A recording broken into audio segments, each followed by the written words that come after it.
till the Lord comes and calls me away.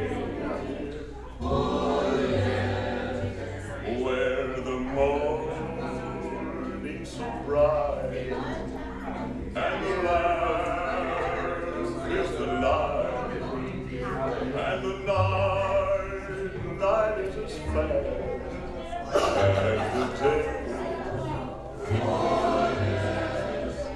There will be peace in the valley for me someday. There will be peace in the valley for me. Oh Lord, I pray there'll be no sorrow, no sadness, oh my Lord, no trouble I see. There'll be peace in the valley for me. Well, the pasture will be gentle, and the wolf will be tame, and the lion shall lay down by the lamb.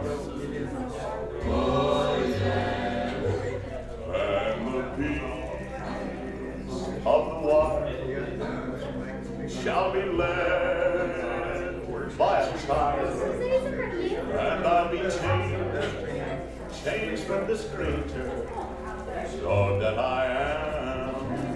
Oh yes, there will be peace in the valley for me someday. There will be peace in the valley for me. Oh Lord, I pray there'll be no sorrow, no sadness, oh my Lord, trouble I see. There'll be peace in the valley for me.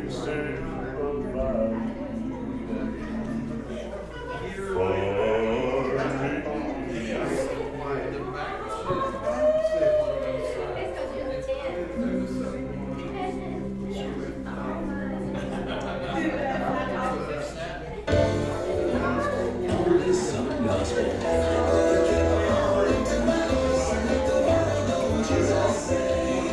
Elected on Sirius XM.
Good morning.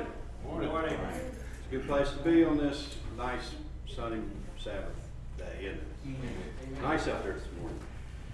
Just needs to be a little warmer. Yeah, you'll get there, hopefully. I saw some good numbers for later in the week, so maybe we got some good weather coming. Anybody have a spoken prayer request before we get started? Okay, Steve. Ruby? Remember, me and my family, I'll be having surgery at Okay. 1:30 Wednesday, so please keep me in your prayers. You say Tuesday? Wednesday, Wednesday. 1:30. Okay. And remember Sue, I don't know if she got from home yesterday or not, but I understand Brenda said she was supposed to be from home yesterday from the nursing home. Remember all those that are sick and unable to come to church for whatever reason.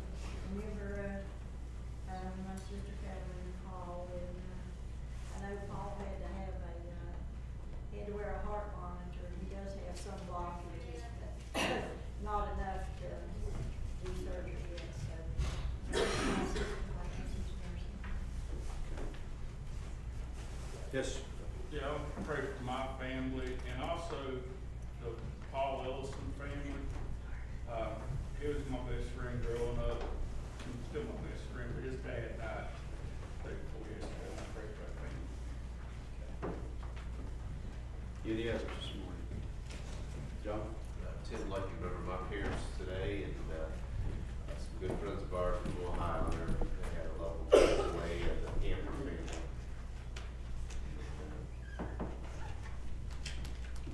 Remember, Tommy this week, he does plan to go back to work on Wednesday. He does have a stress test on Tuesday. That's just part of the follow-up from the stroke. So remember Amanda, while she's away, still in Florida, she'll be making her way back home this week, so. You? Brother? Remember me and my family, continue to remember my two brothers, remember my mother, she's having surgery in the morning, and continue to remember Taylor in Florida. Yes, sis. Just to remember me and all my family. Remember Dave and, Linda, Dave was first when they was in the hospital, and, remember Linda's son Joe, had to have parties, there was like, so much. Yes. I forgot to mention Sue, she came home Friday evening. Okay. Thank God for that. Still remember Pat Robertson and Buddy and Georgia Freeman, and have a special unspoken, and remember our nation. Yes, of course. Well, let's remember our fellowship and worship together here today. Just ask for God's Spirit to lead, and He just dwell with us for a few hours, right? And His anointing just come down upon us today. We look into the Word. Pray for all the teachers this morning. Give them that they come prepared and have a word to say. And as always, I encourage participation and look forward to this lesson this morning. So I ask you to stand, and Brother Ron, if you'd lead us out, please. Dear Most Gracious Heavenly Father, Lord, we come to this morning, Lord, just thank you for that all we come to your house, Lord.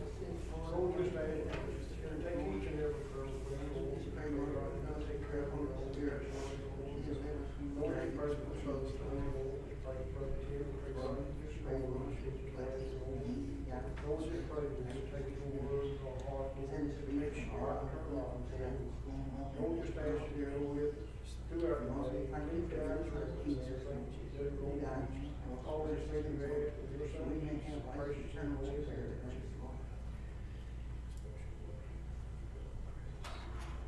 Amen. We're in lesson 12, page 78 of the quarterly, the birth and childhood of Isaac. So if we just kind of think back what we've studied these last handful of weeks. So finally, after a 25-year wait, that promised son to Abraham and Sarah, he will arrive. You know, we spoke prior in earlier lessons about the delay, why there was a delay. But we also know, even though the promises of God can be delayed, they are sure, aren't they? They do come to pass. And in Abraham's case, we know there was some things that he and Sarah done, tried to take matters in their own hands and make it progress this thing, but it wasn't God's will, was it? So there was a delay there. But finally, that son, that promised son that would carry the covenant, he's going to be born here. That's what we're going to look at today. And also I think we're going to circle back around to this thought towards the end, but I'm going to share it with you now. Do we live daily with the unknown and with doubts? Don't we? We're going to see that in this lesson today. You know, there's so many things that we don't know what tomorrow holds in a lot of areas of our life, right? We or a loved one could get that diagnosis that we don't want to hear. There could be an accident. There could be, we worry about our children. We're worried about our elderly parents, don't we, John? I mean, there's so many things in our lives that we deal with, but we don't know for sure what the outcome's going to be. You know, financially, your employment situation. I mean, we could just go on and on and on. We have to trust God, don't we? In all things, and we'll see that. Abraham deals with some unknown here, but he perseveres and he stays focused on faith. We'll see that. I thought that was pretty interesting. That's in this lesson this morning. But anyway, page 78, we're part of chapters 21 and 22. I'll read the first verse. You guys read after me. Let's talk about it.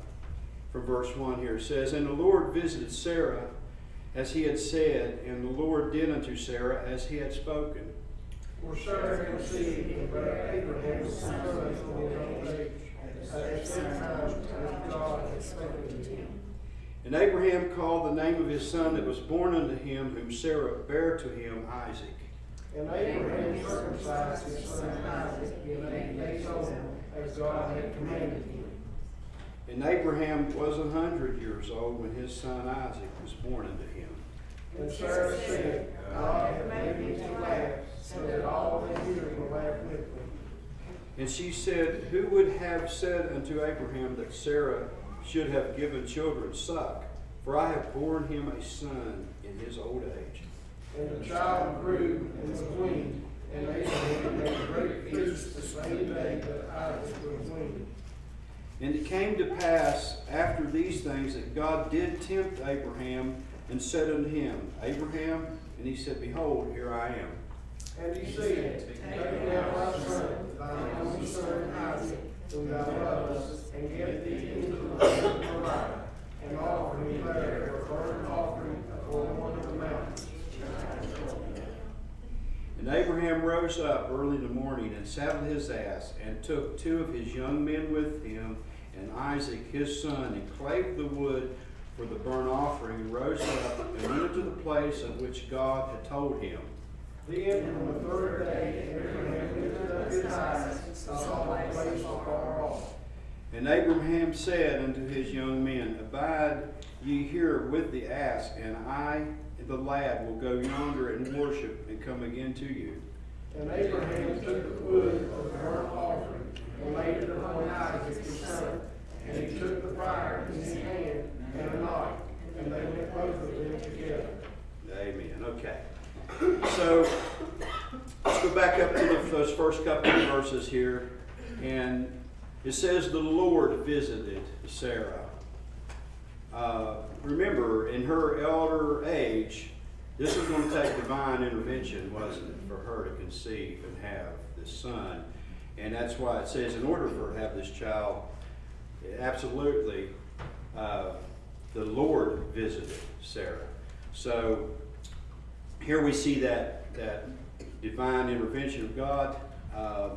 It says also, as he said, you know, and I think that's key. There's 3 words we talked about earlier. You know, God's promises are true, aren't they? He says, as he said.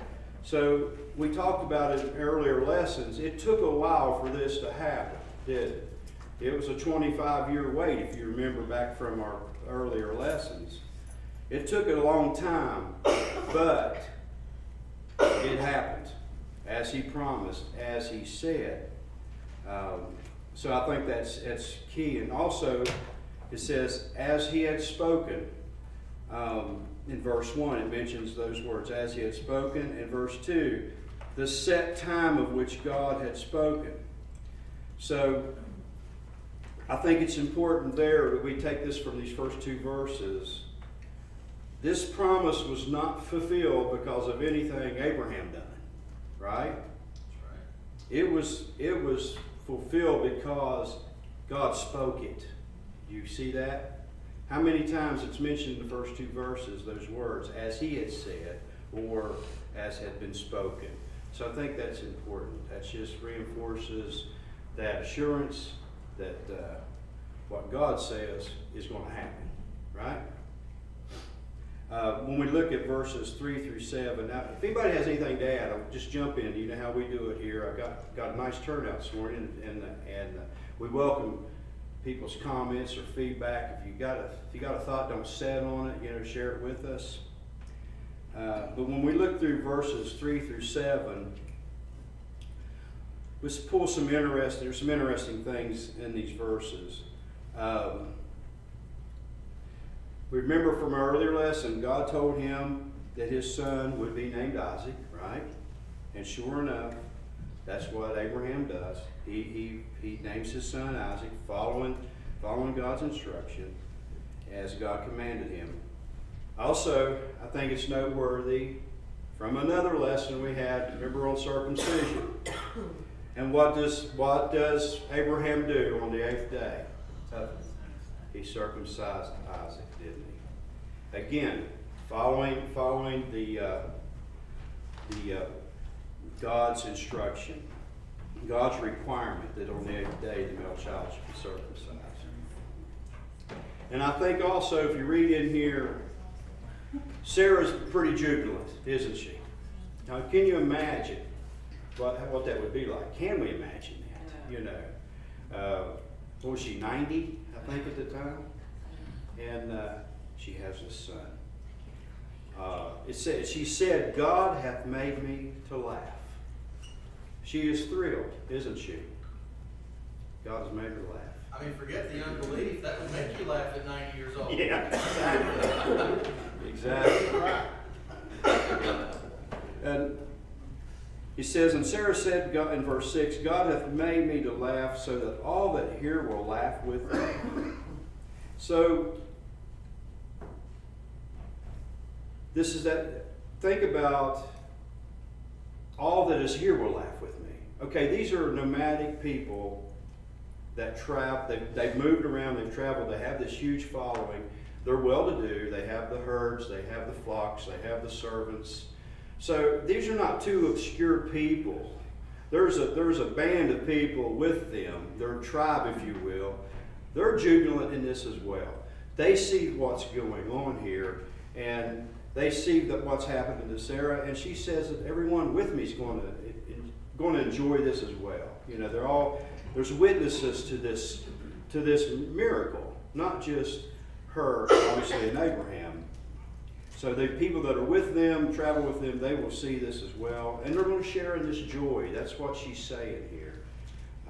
Don't we share in joy when something happens to one of our brothers and sisters? Don't we like to see that when, no matter what it could be, maybe they welcomed a new family member into their family, right? Or they had some kind of reached some kind of goal or an achievement. Shouldn't we also joy in that with them? I think we should. And so Sarah touches on that.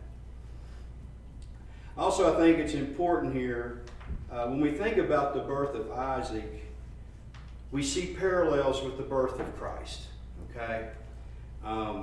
They're here. They're all over this if you just kind of look around for them, I think. And I also think it's important that God does not flash the supernatural birth of Christ without some kind of precursor as an example, okay? Think about that for a second. he begins to prepare man for the future news of a Messiah that would come into the world miraculously, correct? By the story of Isaac.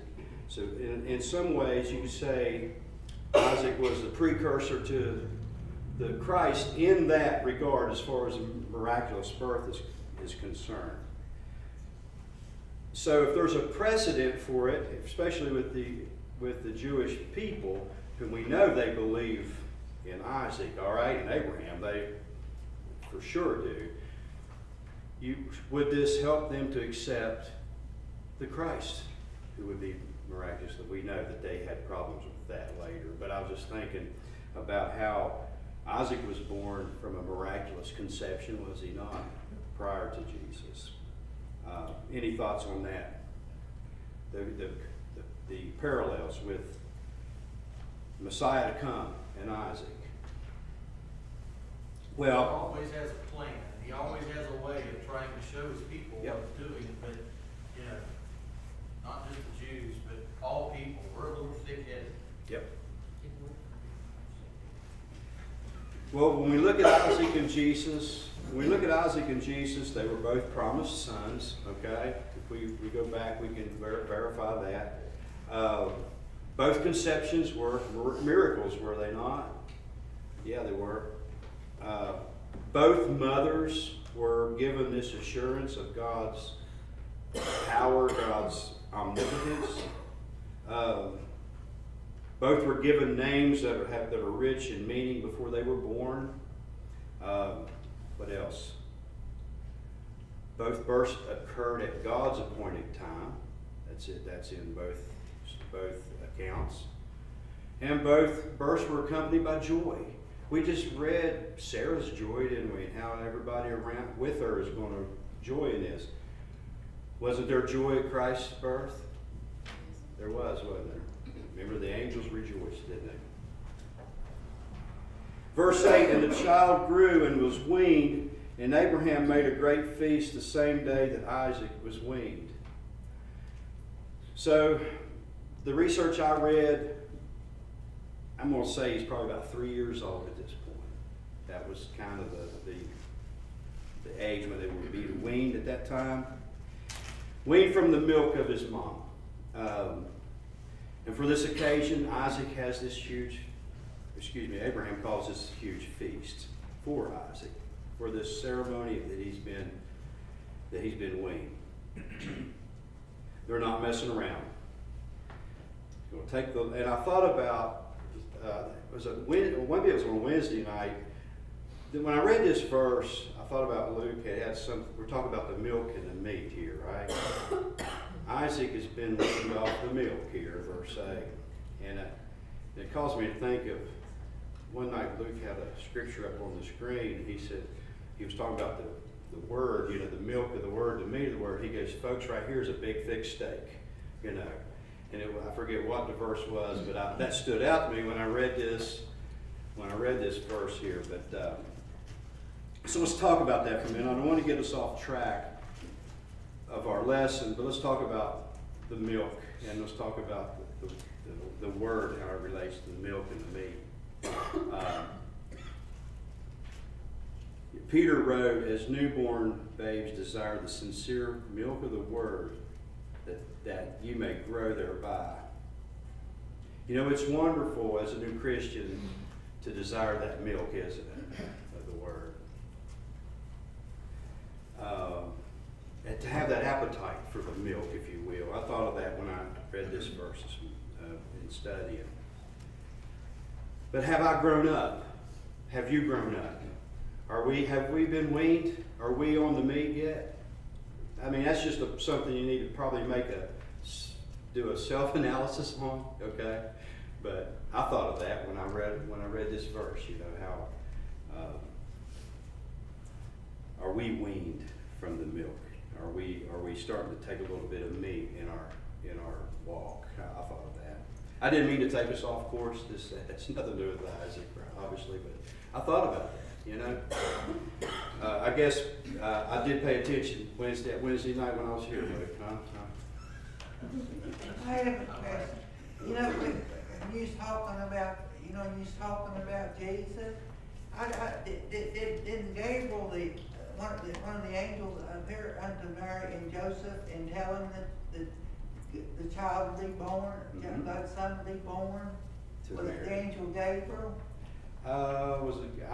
To Mary, an angel appeared. Yeah, I was thinking it was Gabriel. It was. Was it? Okay. So now our text jumps to chapter 22. Now, chapter 22 of Genesis, this is one of the high points in God's Word, I think. This account of Abraham offering his son. Following God's command, Abraham is going to offer up his son. And we know how this goes.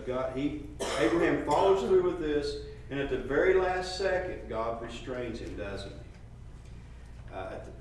he? And you know, if you had to pick the top 10 chapters in the Bible, this might be in there for a lot of folks. I mean, this is a story. This is an account of faith that we all have heard down through the years. It's a great example. We've heard this one since.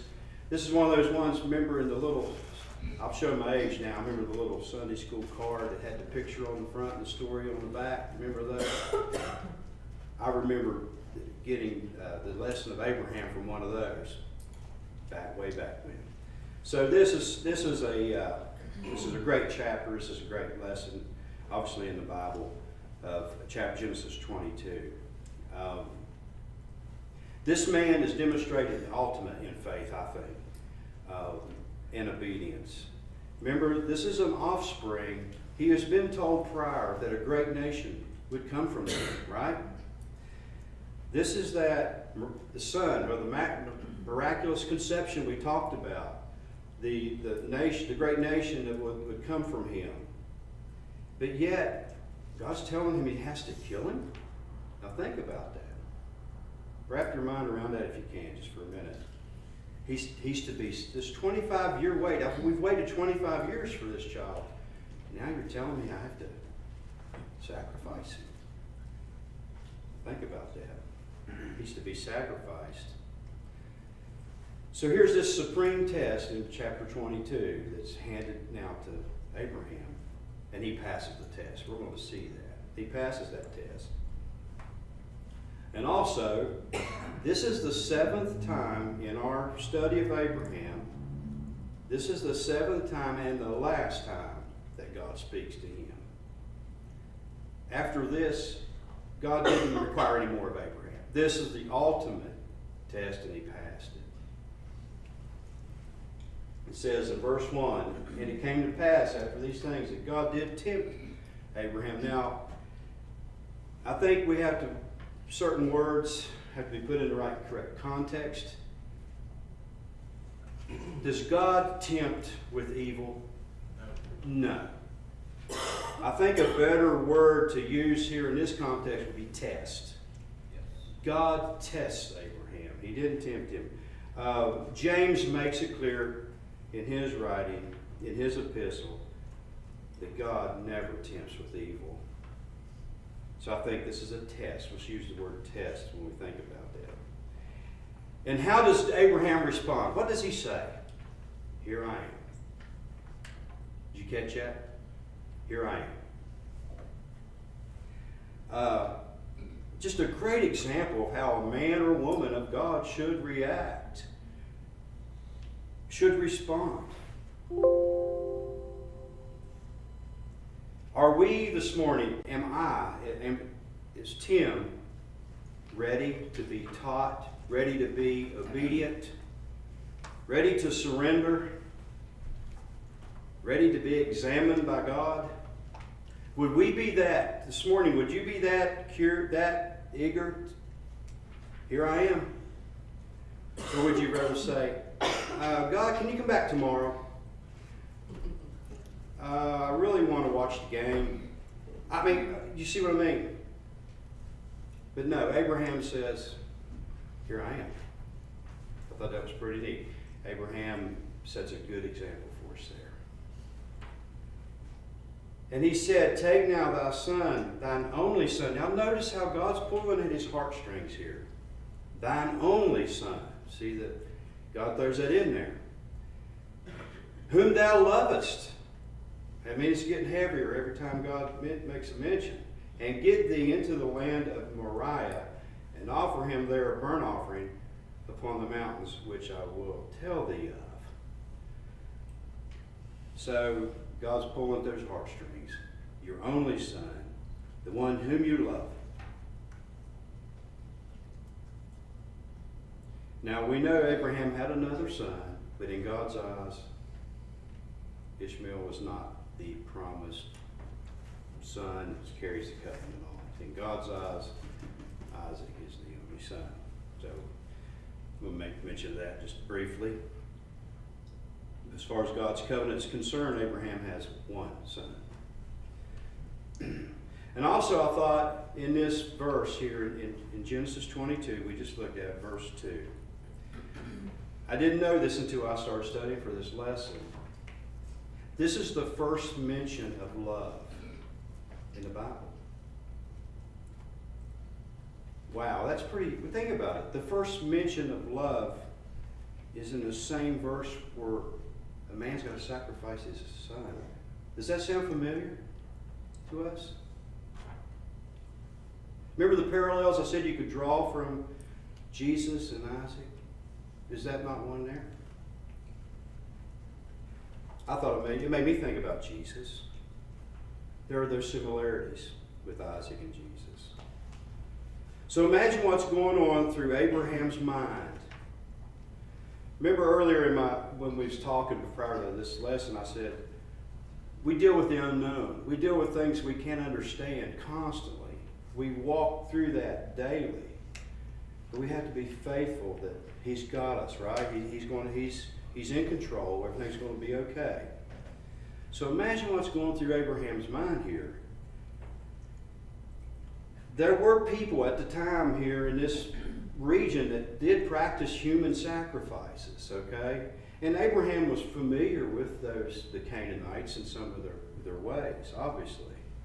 But I'm sure Abraham thought, Yahweh's different. You know, my God's the God. He's not. I know this is the promised son. I know that, you know, there's blessings and generations are going to come from his lineage. So I'm confused, but I'm going through with this. Can you imagine what Abraham was thinking? He's struggling with this, I believe.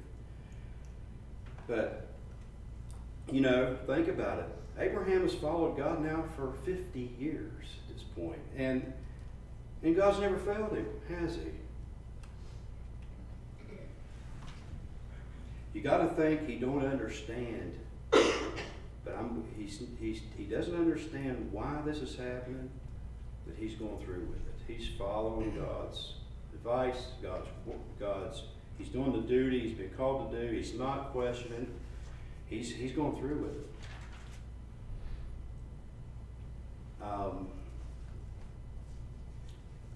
Probably, and I've heard this from others, and I saw it in some of my materials I was studying,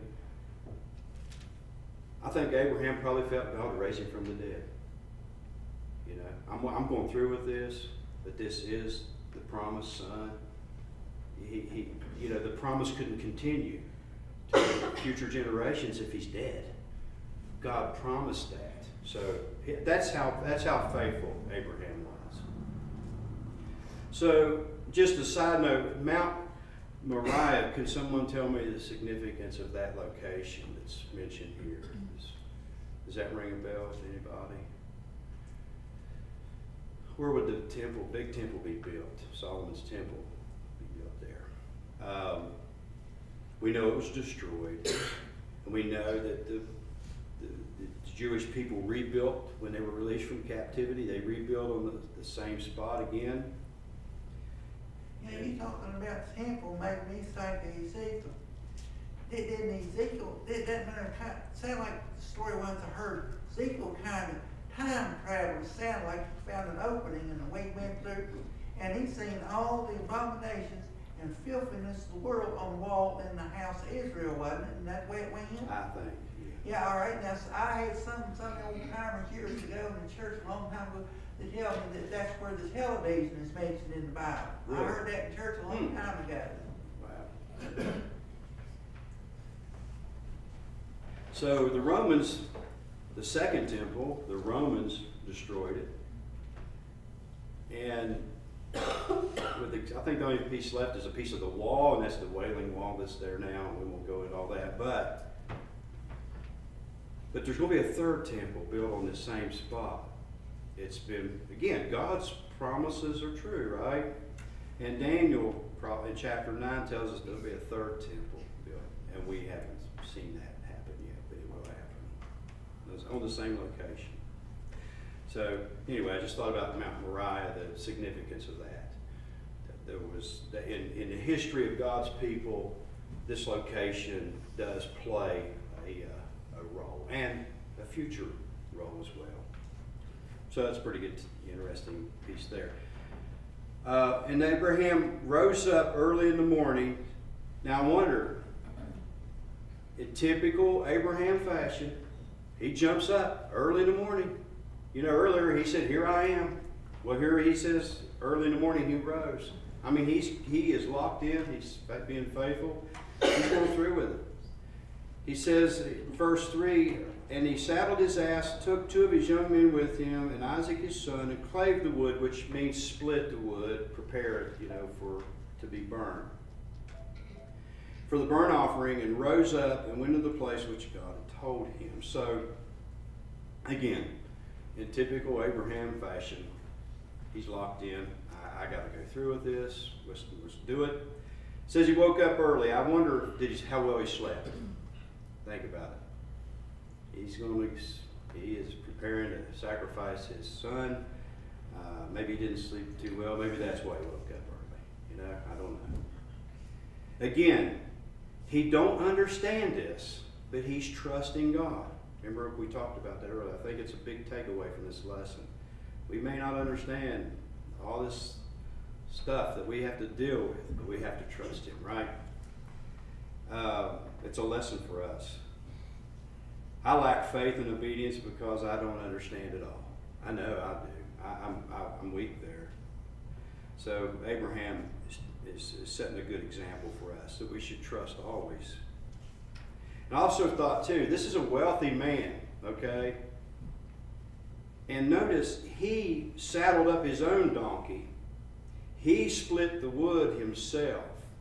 He had people he could delegate those duties to. But I think it's important to notice that he done this himself. So what's that mean? When God has a work for you to do, it's for you to do, right? You just don't send that off to someone else, I don't think. He is being obedient here and seeing through himself. Right down to the splitting of the wood that he's going to light under his son's body after he sacrifices him. He's doing that work himself.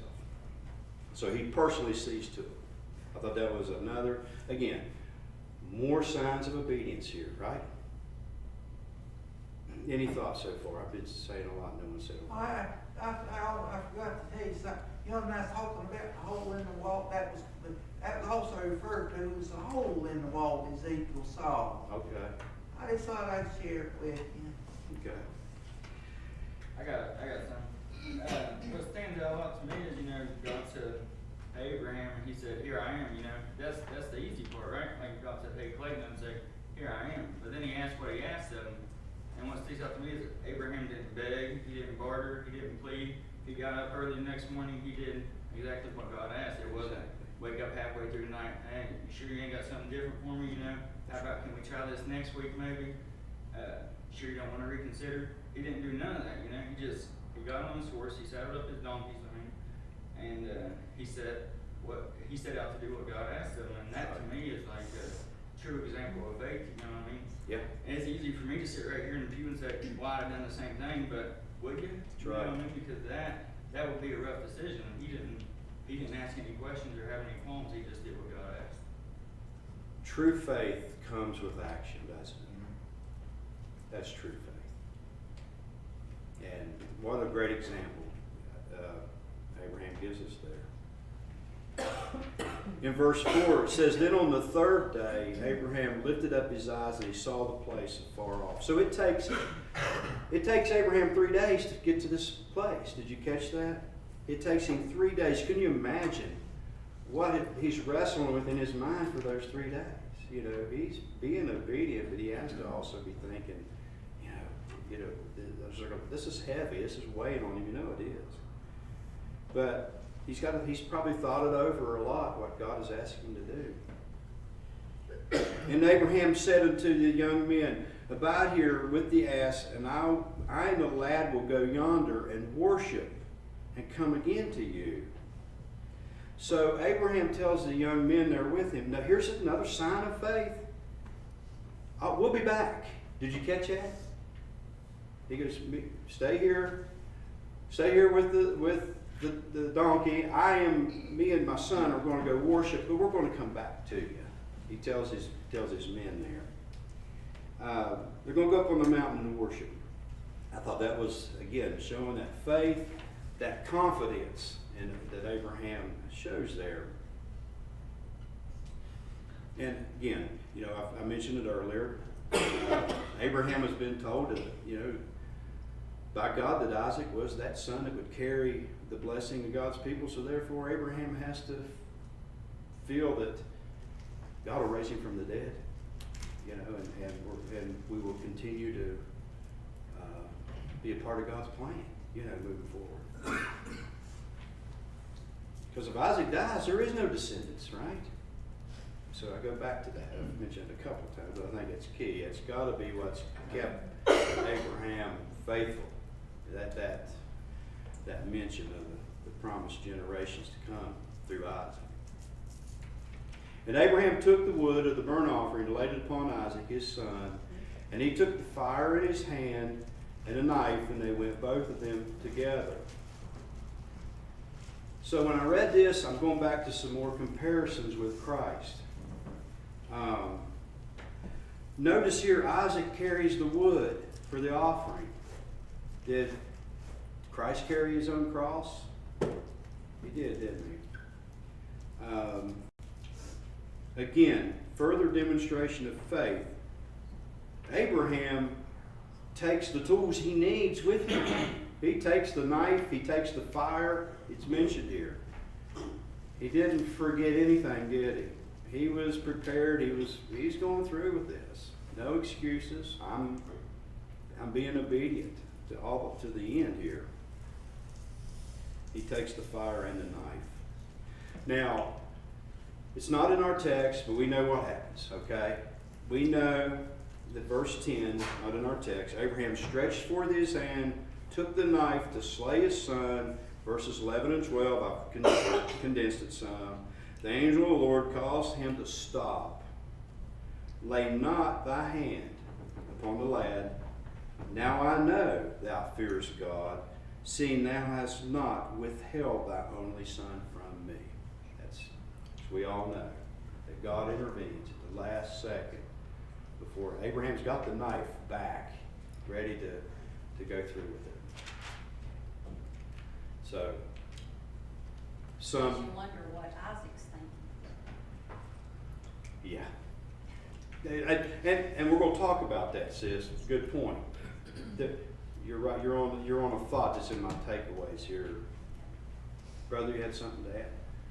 She had a good point. We never really know his plan, but like I've been stuck on verse 2 where it says, "For Sarah conceived and bare Abraham a son in his old age at the set time of which God had spoken to him." So we all have a purpose, and we all have a time, but it's in His time and stuff. And in the story that I used to fundraise a lot and fellowship out front of stores and stuff, and it was brought to my attention that there was a form of prophecy in the book about Isaac and Abraham.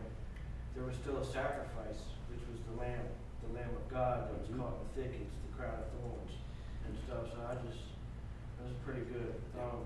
And back to verse 2, it teaches me patience. That's right.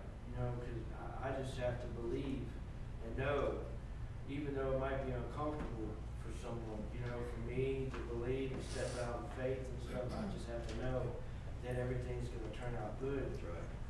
And a clear example of that was when me and my wife decided to leave that program. We were kind of scared, didn't know what to do, didn't know anything, but I felt that the Lord was telling us it was time for us to leave that program. And we had no clues what was gonna happen. Yeah. But we did. And less than 30 days later, we both had jobs, we signed a paper to buy property, and, you know, found a great church, this church, you know. So it's just an example of how things work out, even though it might be uncomfortable to step out in faith and truly believe and do what he's asking you to do. There's always good that's going to come of it. That's right. Yeah, I have a question. Did the Canaanites later have Abraham's son and they had a trap set for them, and God told Abraham to go where his heart led him, and he went to his son. I'm not sure. I was trying to say, I thought I seen that in an old Bible movie a long time ago, when I was just a child. See, I can barely remember it. I think there's a lot of parallels with Christ here with Isaac. The miraculous birth, we talked about that. Aren't they similar there? Obedience to the Father. Sis touched on what do you think was going through Isaac's mind? You know, at this point, Isaac's early 20s, I believe, probably very physically able to escape that situation. But he was obedient to his father. Did you catch that? Wasn't he? I feel like he still had to have a great level of faith here. Oh yeah, yeah. He had a great level of faith. He believed in what his father was doing was the right thing. And Jesus could have called 10,000 angels, couldn't he? But he didn't. He was obedient to his father and went through with it. Trust in the Father. Yep. The parallels with Abraham and God. The father Abraham willing to give his only son. Did you see that? Was that not what God did for us? It was, wasn't it? And again, I'm going back to Abraham being this great example of faith for us. You know, through his life, we've done a few Abraham lessons this quarter. And through his life, he was tested different times. But at the end, the ultimate test, you know, he passed. And so I think there's a lesson there about exercising your faith, I believe. It's like a muscle, isn't it? If you work it, it's going to develop and get stronger, right? Whereas if you kind of don't do anything, it gets soft and weak, don't it? I thought about that. Absolutely, Abraham worked out his faith. He did get stronger with it. And also, when we started this lesson this morning, I talked about this, and it's my biggest takeaway is we have to believe that Abraham was confused through this. He had some doubt, no doubt. He didn't understand why this was happening, but he never resisted, did he? He stayed focused and he stayed faithful. And I know that we struggle. I know that I struggle with the unknown. I do. Well, Abraham teaches us with so much uncertainty around, we have to stay locked in, don't we? We have to stay focused on him and be faithful. You know, we could just go on and on. We worry about current events. We worry about finances. We worry about our health. We worry about where this world is going over, you know, and all those things. I mean, we turn the TV on, it's propaganda from every direction, right? We got to just ignore that and know that he is in control. He's He's got our back, right? That's what Abraham showed me in this lesson. Be locked in, trust that the Lord will see you through it. Anything else? I'm finished. And I just think of how good God is that He let Jesus die, that we don't have to go through all, we didn't have to change everything, we didn't have to do that anymore. We didn't get, Yeah, we're not put in those situations.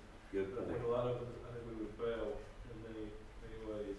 Yeah, But yeah. I think He set us up good, didn't he? He did. He certainly did. we have it much easier to serve Him really than that, you know, it's a crazy world, but, you know, nobody asks you to go make a sacrifice or anything like that, or all the Yeah. things they endure sometimes is a test of God. And we whine and complain if we have to step out of our comfort zone for 5 minutes. All right, that's another lesson. Thank y'all.